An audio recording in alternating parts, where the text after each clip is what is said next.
13 अगस्त को पाकिस्तान ऑक्यूपाइड कश्मीर में क्या कुछ होने वाला है। ऐलान हो चुका है कि 13 अगस्त को कुछ बड़ा होने वाला है। क्या पाकिस्तान के हाथों से छिन जाएगा पाकिस्तान ऑक्यूपाइड कश्मीर। पिछले 2 महीनों में 100 से ज्यादा पीओजेके के आवाम को मौत के घाट उतारा है पाकिस्तान की सेना ने, शरीफ और मुनीर के इशारे पर। तो अब क्या बगावत आर और पार की होगी और 13 अगस्त को क्या पीओजेके अपनी आज़ादी का ऐलान करने जा रहा है। नमस्कार, आप देख रहे हैं इंडिया टीवी का डिजिटल प्लेटफॉर्म में हूं पिनास त्यागी अपने शो पिनास का पंच के साथ। आज हम इसी बारे में बात करेंगे कि किस तरह से पिछले 24 घंटे में मुनीर और शहबाज शरीफ जो हैं वो एकदम पैनिक मोड में आए हुए हैं।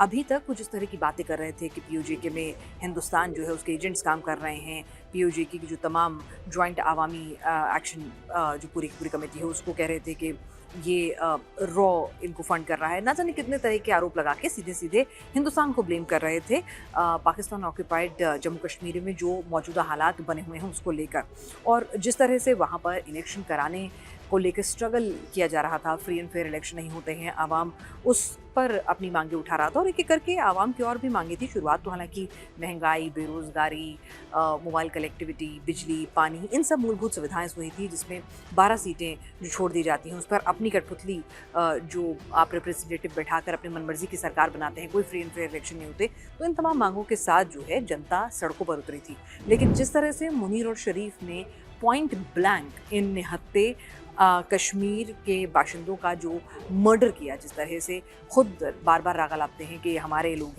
हैं, मुस्लिम ब्रदरहुड कश्मीर का रागा लाते हैं, लेकिन क्या किया आपने पाकिस्तान ऑक्यूपाइड जम्मू कश्मीर में।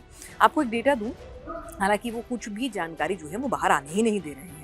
इंटरनेट बंद है, बिजली काट दी, सप्लाई चेन काट दी कि भूखे मरेंगे, पानी नहीं मिलेगा, बिजली नहीं मिलेगी, इंटरनेट नहीं मिलेगा तो आंदोलन अपने आप खत्म हो जाएगा। लेकिन आंदोलन लगातार 2 महीनों से जारी है और 2 महीने के अंदर में बताया जा रहा है 100 से ज़्यादा लोग जो हैं वो मौत के घाट उतारे जा चुके हैं। वो लोग कौन हैं? जो प्रदर्शन कर रहे थे शांतिपूर्ण तरीके से। छोटे छोटे बच्चे भी इसमें शामिल हैं। और सोचिए कि अगर आप मान लीजिए आवाम बेकाबू हो जाती है, भीड़, आप कहाँ गोली मारेंगे? आप पैर पे गोली मारेंगे, आप हवाई फायरिंग करेंगे। अगर आपकी नीयत साफ है, उस आंदोलन की भीड़ को तितर बतर करना आपकी नीयत है, आप किसी के माथे पर, किसी के सीने पर, किसी की गर्दन पर गोली नहीं मारते हैं ना। तो यहाँ पर जितने भी जो लाशें बरामद हो रही हैं इन प्रदर्शनकारियों की, उसमें ज़्यादातर लोगों को गोलियां जो हैं वो सर पे लगी हैं, पॉइंट ब्लैंक स्नाइपर से, गर्दन में लगी हैं, सीने में लगी हैं। तो यानी कि सीधे सीधे आप उन्हें मौत की घाटी उतारना चाहते थे। शहबाज शरीफ झुके ज़रूर हैं, लेकिन साथ ही ये भी बात कह रहे हैं कि मैं बातचीत करने के लिए तैयार हूँ, बातचीत के ज़रिए ही समाधान निकलेगा, हमने दरवाजे बंद नहीं कर रखे हैं, आप हमसे बातचीत के लिए आइए। तो फाइनली वो टोन डाउन हुए हैं जब उन्होंने देखा कि आंदोलन सस्टेन है, आंदोलन लगातार मुखर ही होता जा रहा है, भीड़ बढ़ती जा रही है। पीओजेके के बाशिंदे कह रहे हैं कि इस बार हम आज़ादी लेके रहेंगे, हमें पाकिस्तान के साथ नहीं रहना है। आप उनसे पूछिए कि आप पाकिस्तान आज़ाद कश्मीर पाकिस्तान इस हिस्से को कहता है, लेकिन वहाँ के लोगों से जब आप पूछेंगे और इसी नाम पर वो एक अलग स्टेट के नाम पर पूरा इलेक्शन भी करवाता है, तो उन्होंने कहा नहीं, ये कोई आज़ाद कश्मीर नहीं है, पाकिस्तान का अनाधिकृत तरीके से कब्जाया हुआ कश्मीर है। वहाँ के बाशिंदे बोल रहे हैं कि हमें पाकिस्तान से आज़ादी चाहिए, पाकिस्तान ने हम पर जबरन कब्जा किया है, पाकिस्तान हमें टॉर्चर कर रहा है। और अब आप वहाँ के बाशिंदे खुद को, वही जो हिंदुस्तान टर्म यूज़ करता है ना, PoJK, Pakistan occupied Jammu and Kashmir, तो वहाँ के बाशिंदों से आप बात करने जाएंगे तो वो कह रहे हैं कि नहीं, कोई आज़ाद कश्मीर नहीं। इनफैक्ट पाकिस्तान का मीडिया भी बात करने जा रहा है, तो कहते हैं हम ये एड्रेस मत कीजिए, कोई आज़ाद कश्मीर नहीं, हम पाकिस्तान ने हमें जबरन यहाँ पर हम पर कब्जा किया हुआ है और इससे हम आज़ादी लेके रहेंगे। तो अटकलें लग रही हैं कि 11 तारीख को, 11 अगस्त को बलूचिस्तान ने पहले ही अपनी आज़ादी का ऐलान किया हुआ है, तो 13 अगस्त के पाकिस्तान के लिए एक और नासूर बनकर आने वाला है, जिस तरह से वहाँ पर मोमेंटम जो है डेवलप हो रहा है।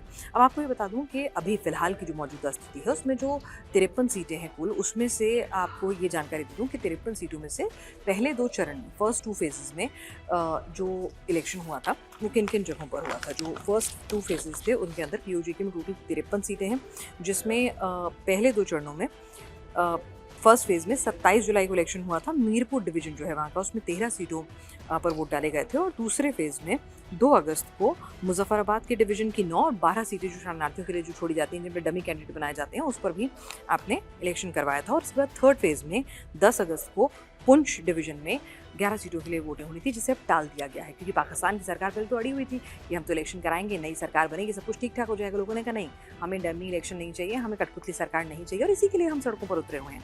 हम अपनी सरकार बनाएंगे, और इसीलिए वो असेंबली के घेराव और तमाम जो है इस तरह कूच करने की बात कर रहे थे। तो रावलपिंडी से लेकर इस्लामाबाद में मुनीर और शरीफ की टेंशन बहुत हाई हो गई जब उन्हें लगा कि लाशें बिछा दी गई हैं, बच्चों को नहीं बख्शा गया है, औरतों को नहीं बख्शा गया है। उसके बाद पूरी दुनिया में किरकिरी हो रही है, यूएन इंटरवेन कर रहा है, तमाम मुल्क जो है इसको थू कर रहे हैं। इंटरनेशनल प्लेटफॉर्म पे आप जाइए, यूके, यूएस, हर जगह जो पीओजे के बाशिंदे हैं वो पाकिस्तान की थू कर रहे हैं, उनके खिलाफ नारेबाजी कर रहे हैं, इंटरनेशनल प्लेटफॉर्म्स को इंटरवीन करने के लिए कह रहे हैं पाकिस्तान की ब्रुटैलिटी के लिए। तो पाकिस्तान की खूब किरकिरी हो गई, कई फ्रंट ऑन हो गए, पैक्ट साइन कर रहा है तो वहाँ पर भी फंसा हुआ है ईरान और सऊदी के बीच में। तो पाकिस्तान की हालत पहले से ही किरकिरी थी, लेकिन वो एटीट्यूड अपना इस तरह का रखा हुआ था कि नहीं तो हम दबा लेंगे, हर बार ऐसे ही प्रदर्शन होता है, हम बेवकूफ़ बनाते हैं और ये लोग मान जाएंगे। लेकिन अब असंतोष की आग कुछ ऐसी थी कि लाशें बिछ गईं, कत्लो गारत मच गया, बच्चे महिलाओं उनको भी नहीं बख्शा गया। 2 महीने से ज़्यादा का आंदोलन चल गया, लेकिन आंदोलन सस्टेन किए हुए हैं, बिजली काट दी, पानी काट दिया, सब कुछ, लेकिन आंदोलन सस्टेन रहा। और नतीजा ये हुआ कि आखिरकार शरीफ और मुनीर को झुकना पड़ा है। और थर्ड फेज़ का जो 10 अगस्त सोमवार को जो पुंछ डिवीज़न की 11 सीटों पर वोटिंग डाली जानी थी, उसे अनिश्चित काल के लिए स्थगित कर दिया गया है। और आपको बता दूं कि मजाक क्या होता है, ज़रा मजाक सुनकर देखिए कि 2 चरणों में इतने प्रदर्शनकारी जो बॉयकॉट कर रहे हैं, मतलब आपका वोटिंग परसेंटेज होगा 5 से 10%, इतने ही लोग टर्नआउट हुआ है, वोटर टर्नआउट। और आपने 24 सीटें जो हैं पाकिस्तान मुस्लिम लीग नवाज़ को यानी जिता भी दी हैं, उसमें से 24 सीटें। तो सोचिए आप माहौल क्या बना रहे हैं। मरियम वहाँ आती हैं, आके कहती हैं कि मेरी माँ कश्मीरी, मैं कश्मीर की बेटी, हम कश्मीर के ख़ानदान से हैं। और उसके बाद वो लोग कहते हैं कि अगर आप वाकई में कश्मीरी हैं और मुस्लिम ब्रदरहुड की बात करते हैं, तो आप कैसे अपने कश्मीरी भाई बहनों को इस तरह से पॉइंट ब्लैंक मर्डर करवा रहे हैं, आप क्यों नहीं सरकार के ख़िलाफ़ आवाज़ उठा रही हैं। तो सीधे सीधे आवाम का गुस्सा, चाहे वो फिर मरियम हो, नवाज़ हो, शहबाज हो, सबके साथ है। वो इस वक्त मुनीर सबके ख़िलाफ़ है। फ़ौज की हालत तो ये है कि कोई फ़ौज सीधे सीधे वहाँ दिख नहीं सकती, फ़ौज की वर्दी उतार के टांग दी जाती है पेड़ों से और नुमाइश की जाती है और फ़ौजियों को बंधक भी बना लिया जाता है। तो इस तरह की चीज़ें वहाँ से लगातार सामने आ रही हैं। तो फ़िलहाल आपको बता दें कि अब वहाँ पर जो कहा गया है कि अब कोई मुस्लिम ब्रदरहुड नहीं चल रहा है, कुछ भी नहीं चल रहा है। जॉइंट अवामी एक्शन कमेटी JAAC अब कह रही है कि 13 अगस्त को कुछ बड़ा होने वाला है। मुनीर और शरीफ की टेंशन हाई है इस वक्त कि आखिर 13 अगस्त को आप करने क्या जा रहे हैं, क्या कुछ होगा 13 अगस्त को, ये सोच कर उनकी टेंशन हाई है। और इसीलिए अब सुर जो है वो थोड़े नरम पड़े हैं। अब वो कह रहे हैं कि भाई ऐसा है कि अब हम क्या करेंगे कि अब बातचीत भी करेंगे, बातचीत से हर समाधान मुमकिन है। और जो तस्वीरें आ रही हैं भयावह हैं, एक तरह से पूरी तरह से POJ के जो चल रहा है, भारत इसमें वेटिंग वॉच की स्थिति अपनाए हुए है। भारत ने बिल्कुल स्टर्न बयान दिया है कि पाकिस्तान ऑक्यूपाइड जम्मू कश्मीर जो है उसमें ब्रुटैलिटीज़ पर हमारी नज़र है, वहाँ हो रहे चुनावों को हम बिल्कुल नहीं मानते हैं। ये दुनिया से अट्रॉसिटीज़ जो कर रहा है पाकिस्तान POJ के बाशिंदों पर, उनसे ध्यान भटकाने की कोशिश है और उनकी स्ट्रैटेजी है। और भारत इसकी कड़ी शब्दों में कई बार निंदा कर चुका है, इंटरनेशनल प्लेटफॉर्म पर भी कई बार निंदा हो चुकी है। अब ज़रा आपको बता दूं कि आंदोलन शुरू कैसे हुआ था। जॉइंट अवामी एक्शन कमेटी का ये आंदोलन शुरू हुआ था आटे की कीमत, महंगाई, बेरोज़गारी, उन तमाम मुद्दों को लेकर।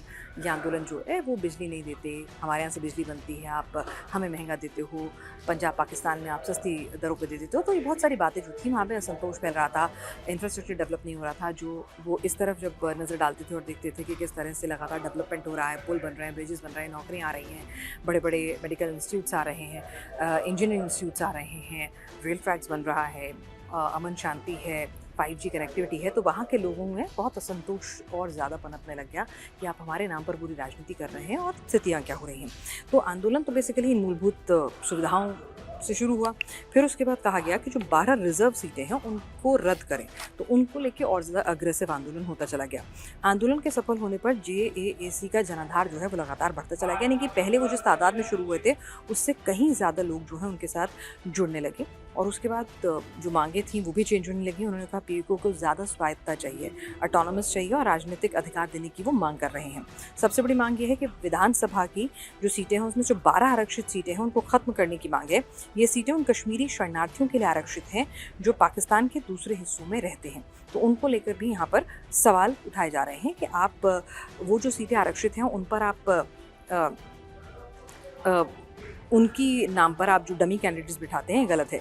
जेएएसी का कहना है कि जो लोग पाकिस्तान के दूसरे हिस्सों में रहते हैं, शहरों में रहते हैं, उन्हें पीओके में सरकार बनने का कोई अधिकार नहीं है और इन 12 सीटों की वजह से स्थानीय मतदाताओं की राय जो है, यानी कि जो वहाँ लोकल जो रहते हैं उनकी राय और असर जो है कम हो जाता है और आप डमी कैंडिडेट बिठा देते हैं, तो इसीलिए ये दिक्कतें हैं। कुल 53 सीटें हैं जिसमें से 45 सामान्य कोटि की सीटें हैं, सीधे जनता वोट डालती है। 8 आरक्षित सीटें हैं जिनमें 5 सीटें महिलाएं, 1 उलमा, 1 टेक्नोक्रेट और 1 विदेशी कश्मीरी को है। 12 सीटें इन्हीं 45 सीटों में आती हैं जिन पर विवाद है, जो 45 मैंने कहा था जो सामान्य कैटेगरी की है। और पार्टियां जो प्रमुख हैं वो पीपीपी है, बिलावल भुट्टो की पार्टी है, विधानसभा में अभी सबसे बड़ा दल है और मौजूदा पीएम फैजल मुमताज़ राठौर इसी पार्टी से आते हैं। पीएमएलएन नवाज शरीफ की पार्टी है, पार्टी पाकिस्तान की सत्ता में है और पीओके में भी इनकी अच्छी मजबूत है। पीटीआई इमरान खान की पार्टी है, इस पर प्रतिबंध लगा हुआ है लेकिन इससे जुड़े प्रत्याशी निर्दलीय के तौर पर चुनाव लड़ रहे हैं। तो हिंदुस्तान ने अपना स्टैंड क्लियर कर दिया है और यहाँ पर स्थितियाँ जो हैं अपनी हैं और वो कह रहे हैं कि अब बहुत हो गया, उन्हें आर पार की मुक्ति चाहिए पाकिस्तान से और ये जो पाकिस्तान हमारे नाम पर राजनीति करता है, हमारे संसाधनों का दोहन करता है और हमारे को इस तरीके से हमारे को ट्रीट करता है कि जब हम अपनी मूलभूत मांगें मानते हैं तो शहबाज शरीफ और मुनीर जो हैं अपनी रेंजर्स भेजकर हमें पॉइंट ब्लैंक मर्डर करवाते हैं। जब हम शांतिपूर्ण तरीके से अपनी मांगों की आवाज़ उठाते हैं, बच्चों और महिलाओं को भी नहीं बख्शते, तो अब की बार आर पार की लड़ाई होगी। तो देखना यही है कि 13 अगस्त को बड़ा ऐलान होना है। अब बड़ा ऐलान क्या होगा? पीओजे कहेगा कि हमें पाकिस्तान से हम खुद को अलग आज़ाद मान रहे हैं, उनका आगे का रुख क्या रहने वाला है, आंदोलन कितना बड़ा होने वाला है। इस बीच शहबाज शरीफ की टोन जो है वो थोड़ी कमज़ोर पड़ी है। इलेक्शन जो है वो तीसरे फेज़ के, क्योंकि इनका विरोध हो रहा था तो लगातार टाल दिए गए हैं। लेकिन अब बात यह है कि अब आगे क्या होगा। 13 अगस्त को होने वाले ऐलान से शरीफ और मुनीर किस तरह का रिएक्शन लेते हैं, उससे पहले कोई सुलह होगी। लग नहीं रहा है कि पाकिस्तान ऑक्यूपाइड जम्मू कश्मीर का आवाम सुलह के मूड में है। तो क्या ऐलान होगा, क्या कुछ होगा, किस तरह की स्थितियां हैं, क्या वहां से बयानात आ रहे हैं, लगातार हर अपडेट हम आप तक पहुंचाते रहेंगे। आज के लिए पिनास का पंच नंबर इतना ही। आप हमारे यूट्यूब चैनल को लाइक और सब्सक्राइब करना बिल्कुल ना भूलें। फिलहाल दीजिए इजाज़त।